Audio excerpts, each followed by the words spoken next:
जवानों ने अपना सर्वोच्च बलिदान दिया ताकि हम सब सुरक्षित रह सकें और समाज में शांति स्थापित कर सकें।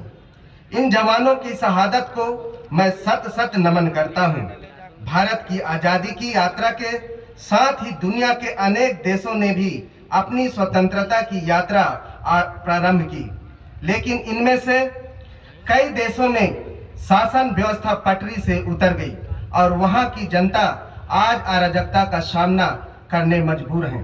गणतांत्रिक परंपराओं की अपनी ऐतिहासिक जड़ों और अपने श्रेष्ठ संविधान के भूते लोकतांत्रिक राष्ट्र के रूप में भारत अविचल खड़ा ही नहीं अपितु निरंतर तरक्की के नए शिखरों को छू रहा है। भारत का संविधान एक पवित्र दस्तावेज है। यहाँ वसुधैव कुटुंबकम की भावना से प्रेरित है। इसे एक ऐसे राष्ट्र के नागरिकों ने तैयार किया जिनकी भावनाओं के मूल में विश्व बंधुत्व और मानव कल्याण की सोच है। हमारी आज़ादी की लड़ाई की सोच हमारे संविधान में पूरी तरह से झलकती है।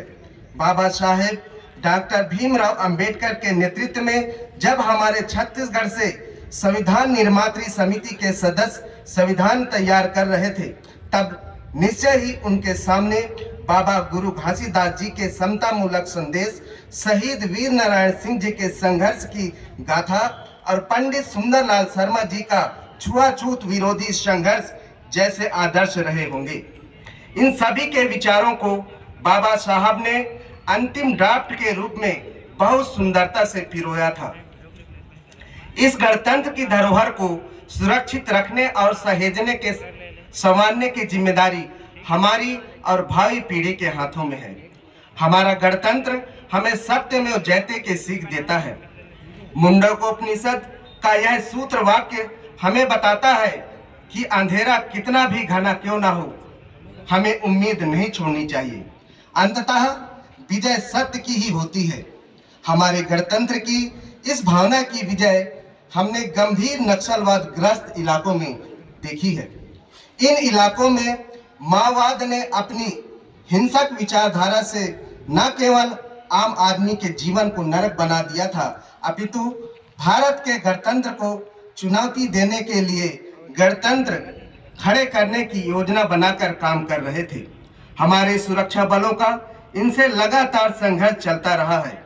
यशस्वी प्रधानमंत्री श्री नरेंद्र मोदी जी के नेतृत्व में नई रणनीति बनाकर हमने माओवाद के कैंसर को नष्ट करने का काम किया है। इस कैंसर को नष्ट करने के लिए जरूरी था कि इसकी जड़ों पर प्रहार किया जाए। हमारे जवानों ने माओवादियों के सबसे सुरक्षित पनाहगारों में हमला किया। इसके नतीजे बहुत अच्छे रहे। एक साल के भीतर ही हमने माओवादी कैडर के 260 से अधिक आतंकवादियों को मार गिराया। अंधेरी सुरंग खुल गई, जो रोशनी फूटी उससे बस्तर में विकास का उजाला फैला है। जब केंद्रीय गृह मंत्री श्री अमित शाह जी पिछले महीने छत्तीसगढ़ आए तो बस्तर की इस धरती में ग्राम गुंडम की एक बुजुर्ग माँ उनके पास आई। माता जी ने उन्हें वनोपजों की टोकरी भेंट की और कहा कि माओवाद को पूरी तरह से नष्ट कर दीजिए। जब सरकार का इरादा, जवानों का हौसला और जनता का संकल्प मिल जाता है तो कोई भी हिंसक विचारधारा नहीं टिक सकती। बस्तर में माओवाद अब अंतिम सांसें गिन रहा है। शीघ्र ही बस्तर पूरी तरह से नक्सल आतंक से मुक्त हो जाएगा। आतंक से मुक्ति के साथ ही बस्तर में नक्सल प्रभावित रहे क्षेत्रों में विकास की राह भी खुल जाएगी। इसका माध्यम हमारी सरकार द्वारा चलाई जा रही नियत निलनार योजना बनी है। अरसे बाद स्कूलों में घंटियां गूंजी, पानी बिजली का पुख्ता इंतजाम सुनिश्चित हुआ, आधार कार्ड बने और आयुष्मान कार्ड भी बन गए। बस्तर अब उमंग से भरा हुआ है। हमने यहाँ बस्तर ओलंपिक का आयोजन किया। पूरे बस्तर से 1,65,000 लोगों ने हिस्सा लिया। इनमें नक्सल हिंसा से प्रभावित परिजन भी थे, आत्मसमर्पित नक्सली भी थे और नक्सल हिंसा में अपने अंग गंवा चुके दिव्यांगजन भी थे। खेलों के इस महाकुंभ में खिलाड़ियों का उत्साह देखते ही बन रहा था। हम सबके लिए यह बहुत भावुक क्षण था। बस्तर ओलंपिक नए बस्तर की पहचान बन गया। किसान परिवार से आने वाले लोगों ने खेती का वो वक्त भी देखा है जब कड़ी मेहनत से धान उपजाने के बाद मंडियों में किसान भाई धान लेकर जाते थे तो औने पौने धान बेचकर आना पड़ता था। बहुत मुश्किल से परिवार चलता था। खरीफ फसल के बाद उनके पास दूसरे राज्यों में जाकर मजदूरी करने के अलावा कोई विकल्प नहीं बचता था।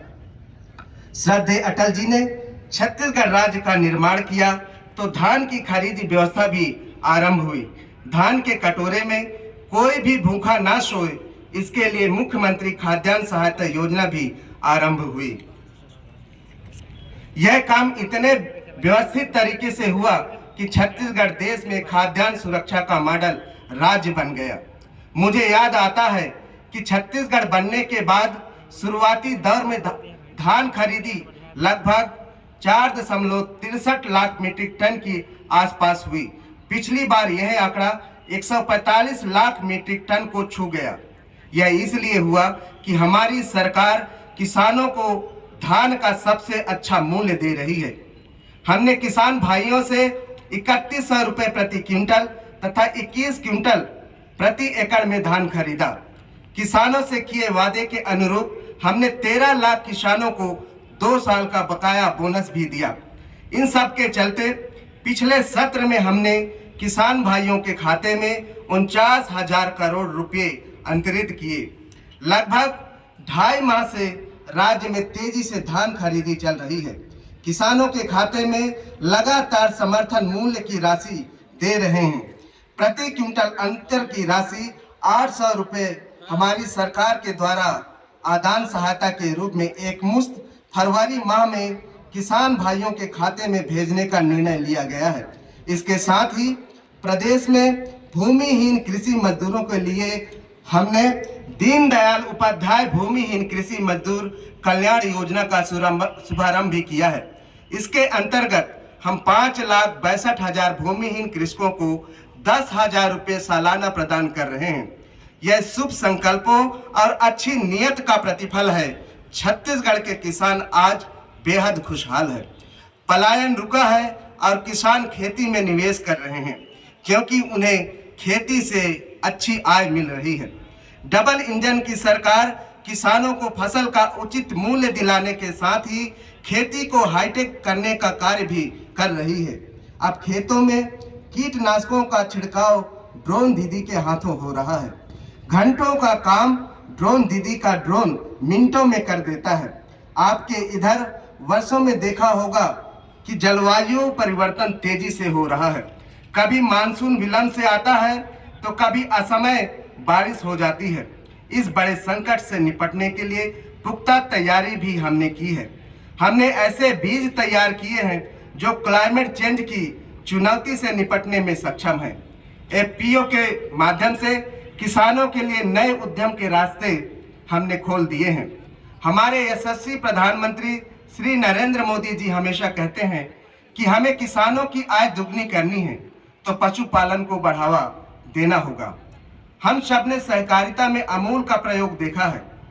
भारत ने एनडीडीपी अर्थात नेशनल डेयरी डेवलपमेंट बोर्ड के माध्यम से अमूल के रूप में श्वेत क्रांति की। छत्तीसगढ़ में भी श्वेत क्रांति की राह हमने खोल दी है। बीते महीने हमने